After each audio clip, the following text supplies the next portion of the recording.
Doctor ہیں وہ زیادہ اچھی طرح بتا سکتے ہیں.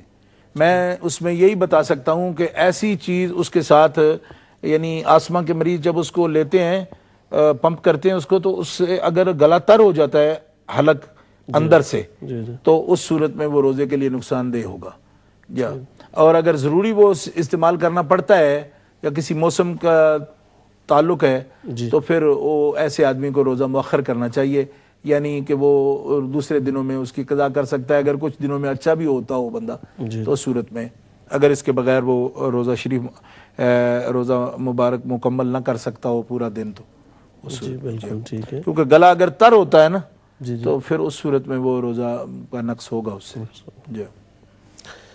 مسز بٹ صاحبہ ہیں مانچسٹر سے, انہوں نے حضرت پوچھا کہ خیر پہلا تو ان کا تبصرہ تھا آپ کی گفتگو پر کہ اس کا مطلب ہے کہ مائیں اگر اچھے طریقے سے بچیوں کی تربیت کریں جو آپ نے گفتگو فرمائی تو اس کے تناظر میں تو اس کا مطلب ہے کہ بچیوں کی تربیت اچھی ہو سکتی ہے. ہماری بہن نے بہت ہی عمدہ مطلب اس کا لیا ہے. ہمارے کہنے کا بھی یہ مقصد تھا کہ بنیادی طور پر بچیاں جو ہے نا جب ہم کہتے ہیں نا کہ ماں کی تربیت ہے بچوں کے لیے بھی ہے, لیکن بچیاں جو ہے نا وہ ٹھیک جو ہے نا وہ ماں کی جو فطرت ہے یا اس کی جو اپنا اس کا شعور ہے یا اس کا جو ذہن ہے اس کی عکاس ہوتی ہیں.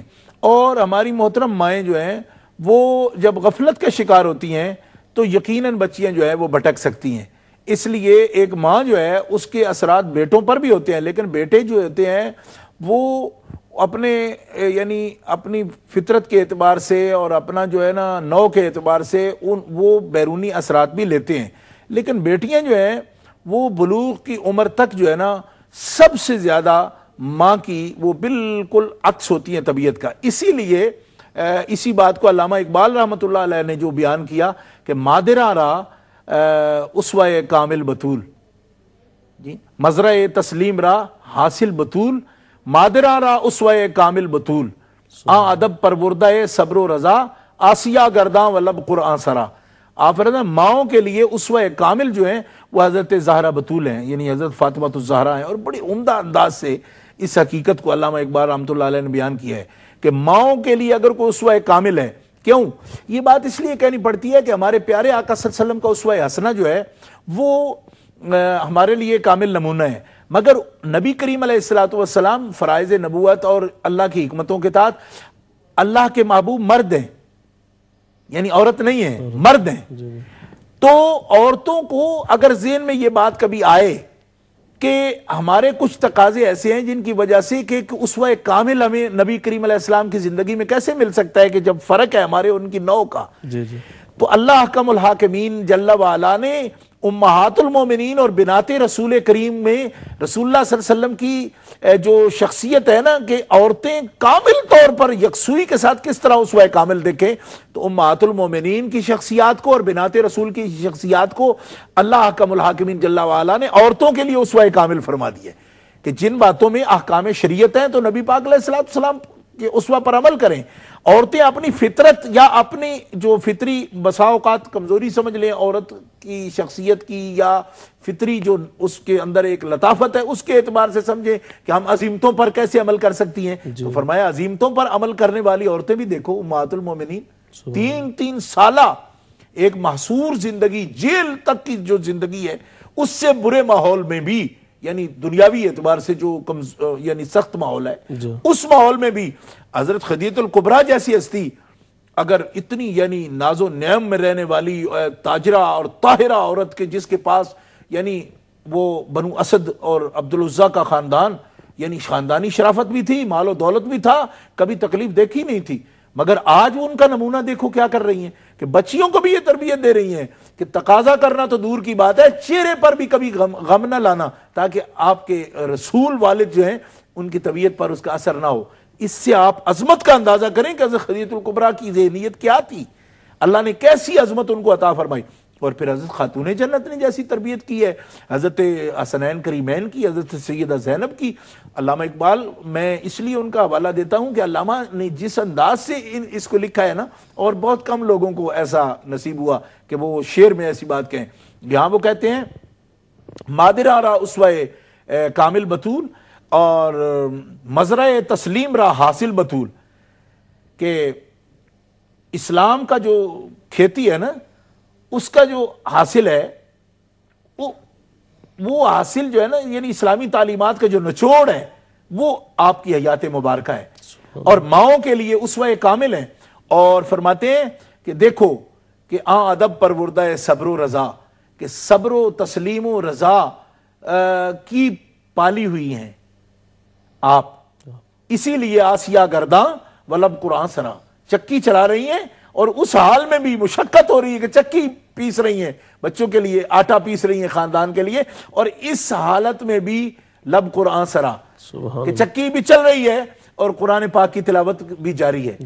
تو ایک مقام پر آپ یہ بھی فرماتے ہیں حضرت سیدہ خاتون جنت کے لیے، آپ فرماتے ہیں کہ اگر پندے ز درویش پذیری، ہزار امت بمیرت تو نہ میری، بطول باش پنہاں شو ازیں عصر کہ در آغوش شبیر بگیری. آپ فرماتے ہیں کہ اگر مسلمہ عورتیں، میری مائیں اور بہنیں مجھ سے سبق حاصل کریں، نصیحت لیں میری بات سے، تو میں یہ کہوں گا کہ اگر پندے ز درویش پذیری، ہزار امت بمیرت تو نہ میری، قومیں ان کے احوال ہزار اقوام جو ہیں وہ مٹ سکتی ہیں، تو کبھی نہیں مٹ سکتی. کیوں؟ کہ اگر تو اس نصیحت کو پلے باندھ لے. کون سی نصیحت؟ بطول باش، زہرا بطول بن، پنہا شو ازی عصر، زمانے کی آنکھ سے پوشیدہ ہو جا، اپنے آپ کو چھپا لے، کہ در آغوش شبیر بگیری، اگر تو اس حیا کی تصویر بن جائے تو تیری گود کے پالے ہوئے بھی شبیر کی سیرت طیبہ، یعنی حضرت امام حسین کی سیرت طیبہ کا عکس جمیل بن سکتے ہیں. تو یہ بات جو ہماری بہن نے سمجھی، میں بالکل وہ کہنا بھی چاہتا تھا. اور امہات المومنین اور بنات رسول کریم اور صحابیات، ان کی زندگیاں پڑھنا دیکھنا، اور بلکہ میں اپنی ماؤں بہنوں بیٹیوں سے رمضان المبارک کے ان دنوں میں یہ خاص طور پر گزارش کرنا چاہتا ہوں کہ بجائے زبانی نصیحتیں کرنے کے اگر نمونہ اور مثال پیش کی جائے، وہ سب سے آسان ذریعہ ہوتا ہے سمجھنے کا. تو آپ صحابیات اور بنات رسول کریم اہل بیت کی مقدس خواتین اور امہات المومنین کی زندگیوں کے جو تذکرے ہیں مستند، یہ عام جو کسے گھروں میں پڑھے جاتے ہیں بیبیوں کہانی، یہ اس کے اندر کوئی سیرت کی بات ہی لکھی ہوئی نہیں ہوتی، ایسے کہانیاں لکھی ہوئی ہوتی ہیں. احادیث مبارکہ اور سیرت طیبہ کی روشنی میں جو ان کی کتابیں ان پر ترتیب دی گئی ہیں، بیٹیوں کو وہ پڑھانی چاہیے. کیوں؟ کہ ہم فلسفہ سمجھنا جو ہوتا ہے نا فوراً وہ مشکل ہوتا ہے، لیکن عملی طور پر اس کی تصویر اگر پڑھی جائے نا مثال کی صورت میں، وہ آسان ہے، انسانی فطرت کے بہت قریب چیز ہے. اسی لیے رب تعالیٰ نے قرآن کو پہاڑوں پر نازل نہیں کر دیا، قلب محمدی پر نازل کیا، کہ ہمیں صرف قرآن نہیں چاہیے، ایک زندہ قرآن بھی چاہیے. قرآن صرف فلسفہ اور کتاب کی صورت میں نہیں چاہیے، ایک زندہ اور ناطق قرآن ہمیں چاہیے. تو محمد مصطفیٰ مجسم قرآن ہیں. اور اسی طرح صحابیات اور بنات رسول کریم امہات المومنین یہ اسلام کی زندہ تصویر ہیں. تو ہماری ماؤں بہنوں کو بڑی محبت اور پیار کے ساتھ یہ رول ماڈل ہے ہمارے لیے، مردوں کے لیے بھی ہے، اس لیے کہ وہ اس نظر سے دیکھیں کہ جب یہ مومنہ عورتیں، ان کا جو نقش قدم ہے پوری امت کے لیے مشعل راہ ہے، کہ عورتیں ہو کر جب وہ اس عظیمت پر فائز ہیں، تو آج لاکھوں کروڑوں مرد ایسے ہیں جن میں وہ ہمتیں نہیں ہیں جو اللہ تعالیٰ نے ان مومنہ عورتوں کو عطا فرما رکھی تھیں. تو ہمارے لیے وہ ہر لحاظ سے مشعل راہ ہیں. حضرت سیدہ رقیہ کو دیکھیں کہ پیارے رسول کی پیاری بیٹی ہیں اور ہجرت حبشہ میں حضرت عثمان غنی کے ساتھ گئی ہیں، اور رسول اللہ صلی اللہ علیہ وسلم، اور کتنی مشکل کا وہ سفر تھا، پہلی ہجرت جو ہوئی ہے. رسول خدا صلی اللہ علیہ وسلم نے فرمایا حضرت لوط علیہ السلام کے بعد، یہ اسد الغابہ میرے پاس ہے، کہ نبی کریم علیہ السلام نے فرمایا کہ حضرت لوط علیہ السلام کے بعد عثمان غنی پہلی شخصیت ہیں جنہیں اپنے اہل و عیال کے ساتھ دین کے لیے ہجرت فرمائی ہے. سبحان اللہ. اور حضرت سیدہ رقیہ حضرت عثمان غنی کے ساتھ حضرت ام ایمن رضی اللہ تعالیٰ عنہ گھر میں گئی اور آ کر کیفیت بیان کی کہ عثمان اور رقیہ گھر میں کیسے لگتے تھے. تو رسول اللہ صلی اللہ علیہ وسلم نے فرمایا عثمان اور رقیہ جو ہیں وہ دنیا کا سب سے حسین ترین جوڑا ہے، کہ اللہ کا الحاکمین جل وعلا کو جو پسند ہے. تو حضرت رقیہ رضی اللہ تعالیٰ عنہ پیارے رسول صلی اللہ تعالی وسلم کی دوسری صاحبزادی ہیں، اور ان کا وصال مبارک جو ہے وہ بدر کے فتح کی خبر لائے حضرت زید، اور ادھر آپ کی جو ہے قبر انور بن رہی تھی، آپ کی تدفین ہو رہی تھی. یہ اس مقام پر جو ہے حضرت رقیہ رضی اللہ تعالیٰ عنہ کا وصال ہوا، اور ان کے وصال کے بعد حضرت ام کلثوم جو ہیں وہ حضرت عثمان کے نکاح میں آئیں۔ یہ وہ مقدس بیٹی ہیں رسول خدا صلی اللہ علیہ وسلم کی، جنہوں نے پہلی ہجرت کا شرف جن کو حاصل ہوا ہے۔ سبحان اللہ۔ ہمارے ساتھ سسٹر ہیں گلوسٹر شاہد سے۔ السلام علیکم۔ وعلیکم السلام ورحمۃ اللہ وبرکاتہ۔ جی میری بہن فرمائیے۔ جی مجھے شاہ صاحب سے کویشچن کرنا ہے، اور سب سے پہلے تو میرا سلام ان کو دیجیے۔ وعلیکم السلام ورحمۃ اللہ بیٹی۔ جی مجھے یہ پوچھنا ہے کہ عورتوں کو جو بچوں کے دودھ پلانے کی جو مدت ہے 2-2.5 سال ہے، تو مطلب جب 1.5 سال کا بچہ ہو جائے اور اللہ تعالیٰ نے انہیں اگر دوسری خوشی سے نوازا ہو تو کیا پھر بھی وہ 2 سال اسے کمپلیٹ کرنا ہوگا؟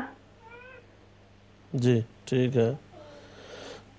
یعنی اگر بچہ 1.5 سال کا ہی کافی ہیلدی ہو جائے، ہاں 1.5 سال کا بچہ ہے جی کسی کا۔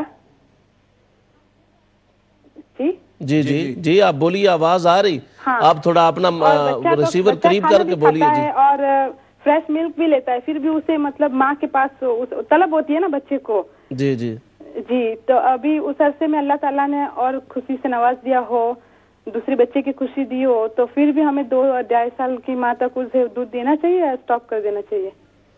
جی ٹھیک ہے، ٹھیک ہے، جزاک اللہ خیر۔ جزاکم اللہ، شکریہ۔ انشاءاللہ تعالی انشاءاللہ آپ کے سوال پر بھی ضرور بات ہوگی۔ جی حضرت، تو آپ گفتگو فرما رہے تھے اس پر کہ مسز بٹ صاحبہ نے مانچسٹر سے یہ سوال کیا تھا۔ دوسرا سوال ان کا حضرت یہ تھا کہ 14-15 سال کی جو عمر کی بچیاں ہیں، انہوں نے کسی ایک بچی کی بات کی تو وہ 2 رکعت نماز کے اندر بار بار اگر ان سے کئی بار غلطی ہو تو وہ کئی بار سجدے کرتی ہیں، سجدہ صاحب۔ تو اس پر انہوں نے کہا کہ آپ تھوڑی رہنمائی فرمائیں۔ اذان عصر کا وقت ہو گیا ہے، اس کے بعد واپس ہم حاضر ہوتے ہیں۔ ناظرین گرامی، اذان عصر کا